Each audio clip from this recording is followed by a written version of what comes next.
Alright, let's continue with taking out Olympus.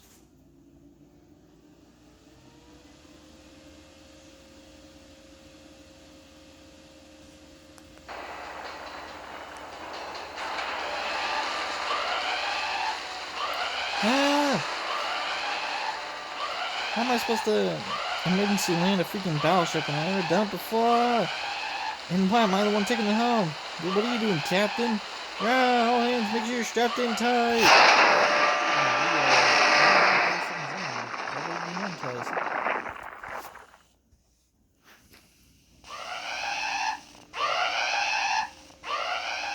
Whew, yes. Hey, we stopped. I'm alive, I think? Master, are you alright? Sure am, thanks to my seatbelt. What about you, Nash? Your seatbelt? I see, I guess Director Gordell's guidance paid off in spades here. Good, it looks like we stuck the emergency landing. Next, shut down magical reactors 1 through 3, and hurry, if Zeus notices their magical energy, he'll come after us. Howdy done. Captain, would you mind taking care of the ship's camouflage? Don't worry, I'm on it. In fact, I'm already done. Since they disguised the ship right before we landed, the enemy shouldn't have seen where we wound up. Hurry up with the cloaking. They may not be able to see us, but they could still detect our magical energy. Aye, sir.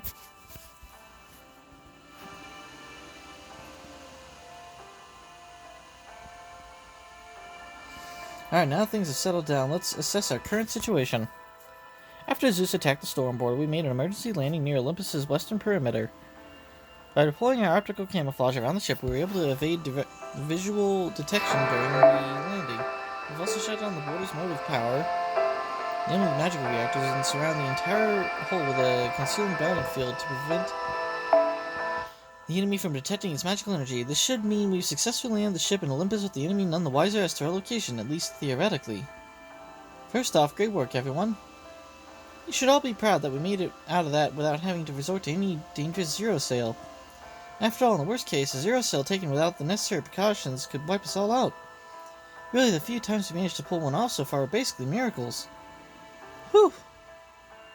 Anyway, the important thing is, I'm glad we're all okay.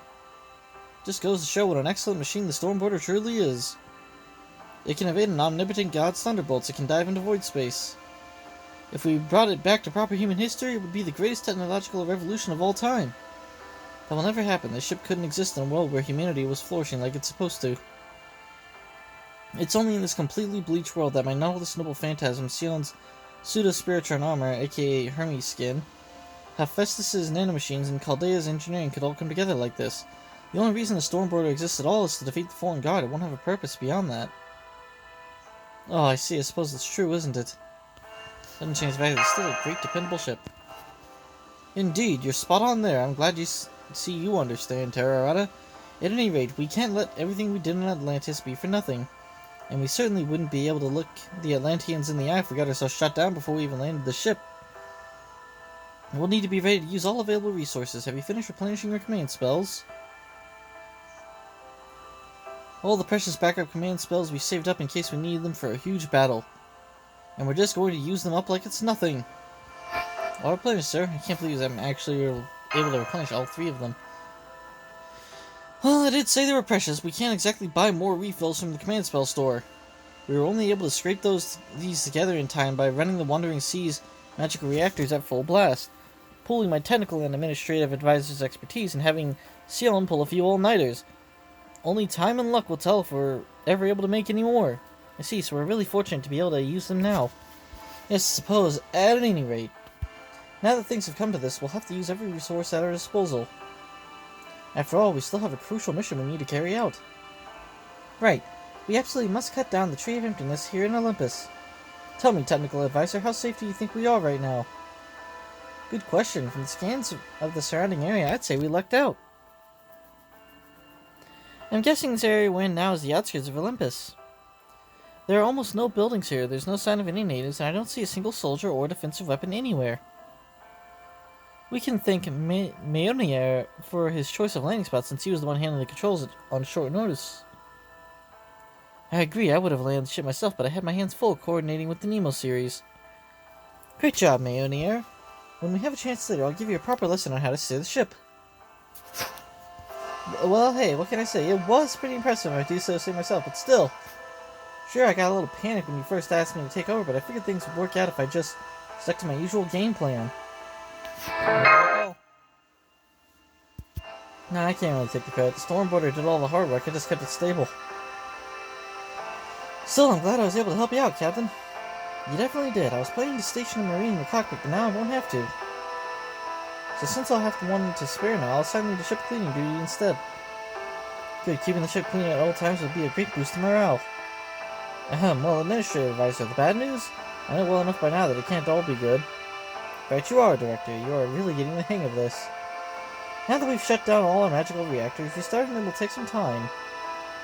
Which means, of course, that we are effectively stuck here for the time being. That means no Zero Cell either. Oh, I see. At least I should have a hard time fighting this here, right? Right, as long as we remain hidden, the odds of them detecting us should be low. Right, as long as we're unable to start up the ship's engine in a moment's notice, we'll be out to sea without a lifeboat if we're spotted again. If we end up taking several of those supercharged magical energy attacks head-on without even any of our defensive mechanisms to shield us, well, I don't even want to think about it. He just collapsed. Yep. Huh? Captain, why'd you collapse like that? Are you okay? I'm sorry. It looks like Zeus's great thunderbolts were even more powerful than we thought. The one that hit us didn't damage the ship too badly, but it did damage my spirit core.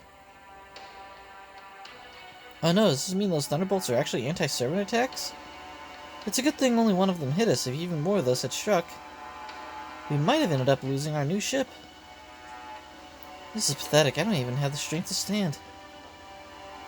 Damn, get Nemo Nose in here on the double. Make sure Captain's as comfortable as possible. Right. Does this mean you're injured as well, Da Vinci? Looks that way. I thought I was just feeling off thanks to all the magical energy I used for the chaff and the concealing spell. But since I was acting as the Stormboarder CPU when we got hit, I guess I actually got just as hurt as the Captain. I think I better rest up for a while too. Da Vinci? She just collapsed. Easy there, good, I caught her in time. Thanks for the nurse call, is it an emergency? I'll say, thanks for coming, Nemo. It's Captain and Da Vinci, the former collapsed and the latter's totally drained. Please, hurry.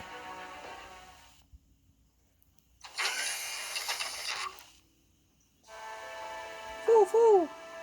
Holmes, Mayonnaise. How are Da Vinci and Captain doing? They're both asleep now. Well, I say asleep, but it's more like what we did back in Scandinavia. They're in the recovery pods I used at the time. They may seem fine on the surface, but their spirit cores have both suffered significant damage. It may take them a few days, but don't worry, we expect them both to make full recoveries. To put it in the modern parlance, this will be no big deal. Well, that's a relief. Yes, it is. It is too bad we can't visit them while they're in the pods, but I'm still glad to hear they'll be okay. Quite so. Ideally, I prefer to wait for their full recovery before we begin our plan of attack in earnest, but indeed, we have neither the time nor the mental capacity to spare for that. Both the captain and the technical advisor fulfilled their duties spectacularly. Yes, they may be useless for the time being, but no matter, their recovery takes priority. Meanwhile, those of us who remain have an obligation to make the most of this opportunity they've given us, namely, make a move before we're found. Exactly. By this point, I suppose there was no need for me to say anything after all, was there? Don't worry, I'm not going to do Fruit Basket. Alright, as the new director of Chaldean, the commander of the Stormboarder, here are my orders. As a Theravada, Mash Curiolite, your faithful servant. There is still much we don't know about our situation, but even so, I'll need you two to head out. While I'm afraid we won't be able to support you as normal with our technical advisor incapacitated, myself, Mayomir, and our administrative advisor will do our best to fill her shoes in the meantime. Your sole objective for now is to explore this lost spot and recruit other proper human history servants. At least this time we won't be at a complete disadvantage thanks to the vanguard that got here ahead of us. Once you find the heroic spirits that came here from Atlantis, the tide is sure to turn swiftly in our favor, if they're still alive. If we're going to defeat that detestable Cristaria, cut down that preposterously huge tree of emptiness, and destroy that incredibly dangerous Zeus, we'll need to meet up with them first. Yes, sir. Let's get going, Nash. Right, Master. I've just run a scan of our vicinity, and I'm afraid the circumstances are very much not in our favor. Unfortunately, we will be no more able to bolster our ranks via summoning circle here than we were in Atlantis. Every last ley line for kilometers is under intense observation. The two man-made, or perhaps I should say God-made, to be of use to us. Suffice to say, we won't be able to secure the magical energy necessary to summon and maintain new heroic spirits while here in Olympus. I'm afraid we'll have to be content with using the spirit origin graph for temporary combat-only summons. Woohoo! All the more reason you need to find the heroic spirits who came here ahead of us as soon as possible. With the forces we have, we won't even be able to keep ourselves safe, let alone accomplish the mission. Yeah, says you. It would have made things a lot easier if we could have summoned the more combat-ready servants from a ley line. But I guess that was too much to hope for, just like it was in Atlantis. Well, in the meantime, I don't know how much these will help, but here, these are for you two. Thanks, Mayonier. What are they? They're disguise kits. Well, a kind of mystic code, really, that Da Vinci made in secret based off the Atlanteans. Basically, they use their magecraft to deceive onlookers both optically and perceptually, giving you the same effect as wearing a disguise without actually having to put one on. She said they make use of the same disguise principles as Holmes' Memorable Phantasm, and should let you disguise yourself as residents of Olympus and make your way into the city of Olympus. Got the information you need. Both.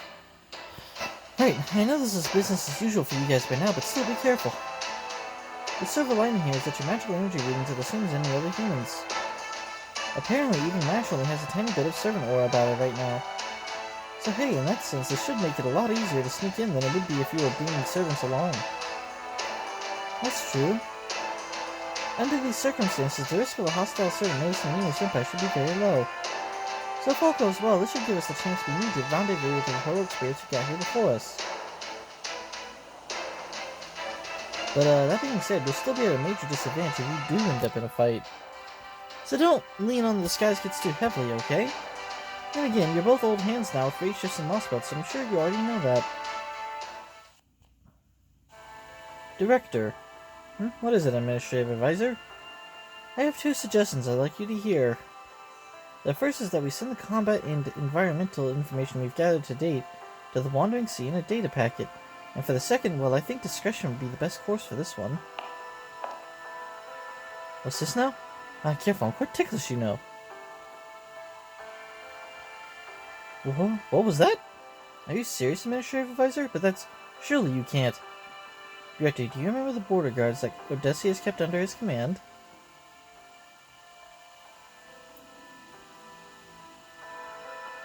I'm quite certain that your concerns, while understandable, are nevertheless unwarranted. It's incredibly risky, but I can't deny that it also makes a lot of sense. Alright. As the director of Novum Chaldea, I can't have any subordinates be the only ones putting themselves in danger to restore proper human history. Very well, Administrative Advisor. I accept your proposal. Thank you. I had every confidence you would make the right decision. What were you guys talking about? I'm afraid the time is not yet right. Don't worry, you'll find out soon enough. I haven't heard you say that in a long time, Holmes. Ha ha ha. This is no laughing matter if you ask me. Jeez. Alright, once again, Terrorata Mashkariolite. As Director of Novum Chaldea, here are your orders. You two are to leave the border at once and make your way to the city of Olympus.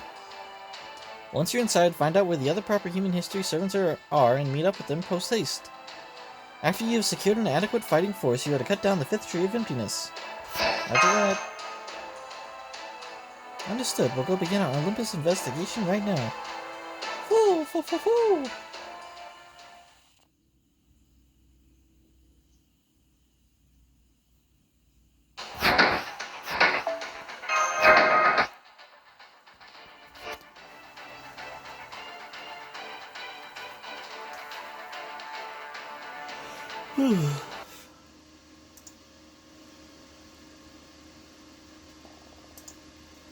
Directly beneath the fifth tree of emptiness, Magellan. Interstellar mountainous city Olympus.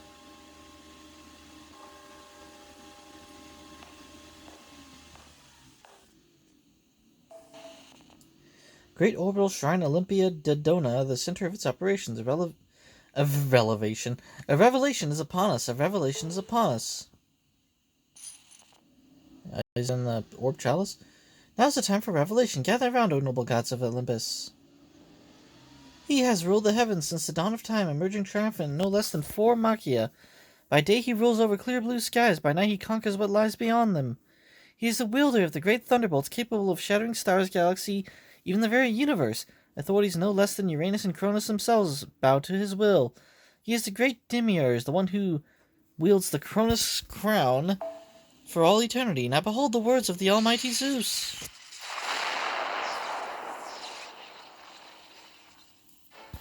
I trust all are here. Indeed they are, my lord.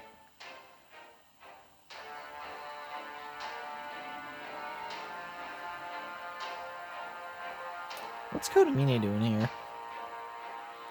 Rejoice, my fellow gods! Rejoice, gods in the foreign lands! All is proceeding according to my will. The seeds I planted have grown brilliantly, disturbed neither by chill rain nor merciless rays of sun. Tree of emptiness, Magellan, no, Atlas, the world tree is about to bloom. Glory to Almighty Zeus! Congratulations, Father! That's wonderful, Father. Congratulations! We must restore mythology to its rightful place. This lost belt's divine power must not remain relegated to Olympus. It must spread across the world, across every bit of bleached white land. If humans were unable to save it, then the task falls to the gods instead. I shall use all the power I will to save this world in place of those gods who left during proper human history. For it is still far too soon to lose the intelligent human species that has taken root on this planet. This is indeed all unfolding absolutely wonderfully. Even in my wildest dreams, I never imagined Atlas the World Tree would go so large so quickly. It even puts the Indian Lost Belts tree explosive growth to shame. This will undoubtedly be the land where our god, the foreign god, descends upon this world. Oh yes, of that I'm absolutely certain. Nothing can make we 3 alter egos who have come here on behalf of the foreign guard happier. It is unfortunate that one of us could not be present at this time, but no matter. You have my pledge that I will do everything in my power to help you grow the world tree to maturity, and to ensure the foreign god's ascent proceeds undeterred. The foreign god? Excuse me, it's always the foreign god this and foreign god that with you. Are your ears working properly? Did you not hear what Almighty Zeus had to say? He's the one who's going to save this world. There's no place for your foreign god here. Now remember your place and hold your tongue, foreigner, lest you say something you regret. Now, Aphrodite, there's no need to let your anger mar your beautiful face. Besides, you do well not to underestimate these gods from foreign lands, especially that monk there. Rumors that he single-handedly drove the ancient land of India into a hellish cycle of reincarnation. So I'd be careful if I were you, lest he end up turning all of Olympus into Tartarus. Tartarus? Ridiculous. If you wish to joke, Demeter, save it for an audience who might appreciate your brand of humor. As for you, you have some nerve speaking to a foreign god in our presence. How dare you speak of a god from an alien planet, knowing full well that we descendants of chaos migrated here from across the galaxy? Who do you think you are? You know nothing of Zeus's power. You know nothing of what transpired 14,000 years ago at the moment our lost belt began. You have no idea how Zeus's thunderbolts utterly destroyed the foreign invader who came to kill all life on this planet. Who do I think I am, you asked? I am me, of course, no more, no less. You insolent little... Wait, Aphrodite. A moment, please, O Goddess of Beauty. If I may, allow me to remind you that we are equally invested in seeing the world tree to maturity. Lord Krishtaria the Crypto says that though our long-term goals may be different, for now cooperating is our mutual best interest. Krishtaria Wotheim. Oh, what's this? My, is this truly happening? You, the Goddess of Beauty herself, the arbiter of value for all humanity, deigning to take advice from a mere human? I never thought I would see the day. That's enough, Limbo. A joke is only funny when its audience is receptive. Suggest you be more judicious about playing the jester while in the company of gods, especially given that same tendency that led to your failure in India. You don't mince words, do you? I was merely trying to lighten the mood, but you're right, I did misjudge my audience. It seems my failure in India has affected me more than I realized. Forgive me, O gods of Greece. Aphrodite, goddess of beauty, Demeter, goddess of land, all-powerful Zeus, priestess Queen Europa. I hope you will accept this humble apology.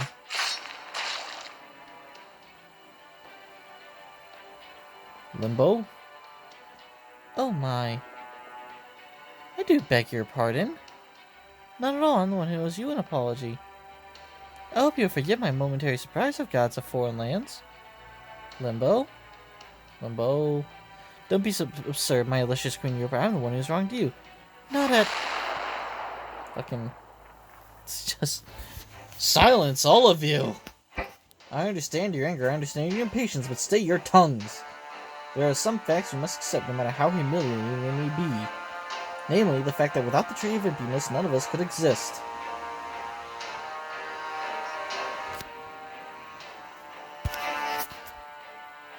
Our glorious Olympus's prosperity, we 12 Olympians' eternal reign, all depend on the Tree of Emptiness. We must come to terms with if we are to overcome the tree's hold on us. Overcome the tree's hold? Does it mean you plan to cut down the Tree of Emptiness? As long as you grow the tree to full maturity, we have no objections to what you do with it afterwards. Still, the very idea of overcoming the tree's hold is just... Are you truly capable of such a thing, Almighty Zeus? Indeed, it is a task beyond even my all-encompassing power, which is why I have formed an alliance with my sworn friend Wodyne the Cryptor. Zeus, need I remind you that he is only a human? Zeus, you would still call that human your sworn friend? Silence! Wodyne the Cryptor is no ordinary human. One could well liken mammalian humans from proper human history to little more than sentient reeds, and indeed, Cristaria is sentient.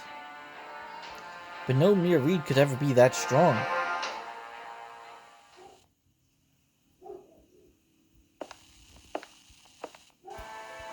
So this is Machina Corridor of the Great Orbital Shrine Olympia Dodona, huh? It's way too damn long if you ask me. How's a guy supposed to cross this thing and get where he's going in time?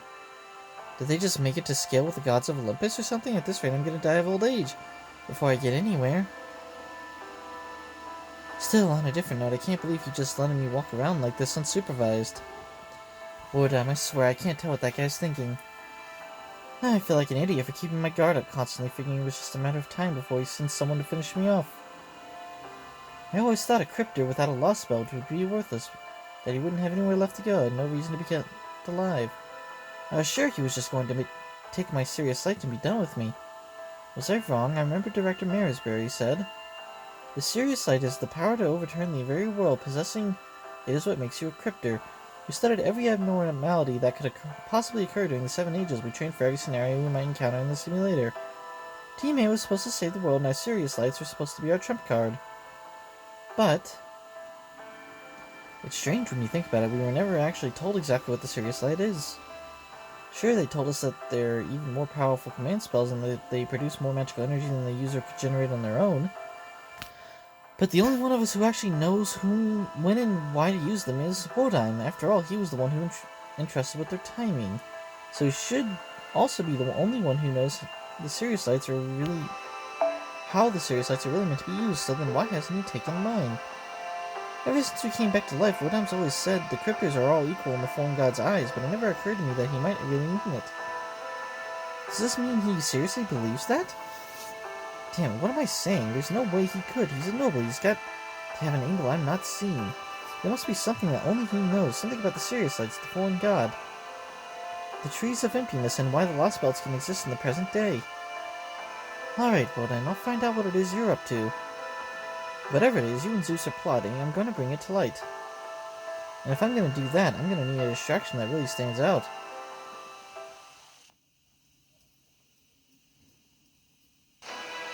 You know, I was thinking, I still haven't been punished for my failure with the Indian Lost Belt, right?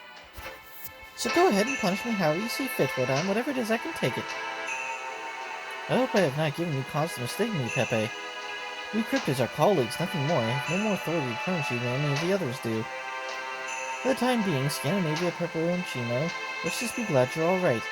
You're sure taking all this in stride, not that I expect anything less, of course. But I still wouldn't feel right getting off scot-free. Why don't you at least take my serious light? Sure, I could probably save more face with the fallen god if I offered it up to them instead, but I couldn't care less without... Okay. Offered it up to them instead, but I couldn't care less about getting in either the fallen god or the alter ego's good graces. So here, hon, you can have my serious light. Make sure you make good use of it. Thank you, Pepe, but there's no need for that. You can keep yours. The serious light has not been my responsibility since Team A ceased to be relevant. So no, you should hang on to yours. Whatever you do with it is up to you. So Ophelia didn't happen to die after using hers. Be that because she used her serious light? Would I be right in assuming that's what Marisbury had in mind when she put our team together? The answer to that, huh? Now I get it. I'm starting to see just a little bit more of what your relationship was really like. Despise me as you wish, you were probably right to do so. Despise you? Now you're insulting me, Wardime. I think the fact that you're refusing to say anything just goes to show how much integrity you have. Up to this point, I still wasn't sure who was connected to what. But I think I'm finally starting to see how the pieces fit together. Hee. It never really sunk in before, but I guess we really are enemies of humanity after all. I have to say, Pepe, your sheer mental fortitude never fails to surprise me. I'm amazed you can still smile like that under these circumstances. Hey, it's one thing I've got going for me. Though, in my case, it's more despair than self-possession. But hey, the important things are that I'm alive right now and what it is I need to do next, right? I'm never get anywhere if I spend all my time fretting about a past I can't change. So I'm just going to tell you this in the hope that it might lead to an even more fun future. You know how the disciples are always telling us the foreign god wants the lost spots to flourish and that the strongest one will become the foundation of a new humanity? Well, I'm positive they're lying. They're not planning on any of the lost belts surviving. While we've been hoping that one of the lost belts will become the next proper human history, they've got other plans entirely. Why do you think that? I heard it straight from the alter ego's mouth back when he was elated at the prospect of this seemingly assured victory. I swear, I never would have guessed his fondness for hearing himself talk would actually work in our favor. I see, so you got limited talk. Then I won't be responsible for what you've learned, and it won't violate my contract with the foreign god. That being said, Mirorenji, I can't say anything more in response to what you've just told me. All I can tell you is that I am prepared to establish this lost belt as a new proper human history, and that I have done everything I can to see that vision made reality. I will use everything at my disposal to ensure this Atlantic Lost Belt becomes this planet's future. In the meantime, I want you to carry out your duties as a member of Team A in whatever way you feel is best. Hey, you don't have to tell me. I was already planning to do whatever I wanted. Besides, I was never really into the whole King of the Earth competition thing anyway. But let me know if you ever need help with anything, alright? I'm not that much of an ingrate, you know. Not that much of an ingrate, huh? Of course I know that, Pepe. You've been a help of me more often than you realize. You always described yourself as a cold-blooded killer, but in fact you were always the most humane, always honored your obligations more than any of us.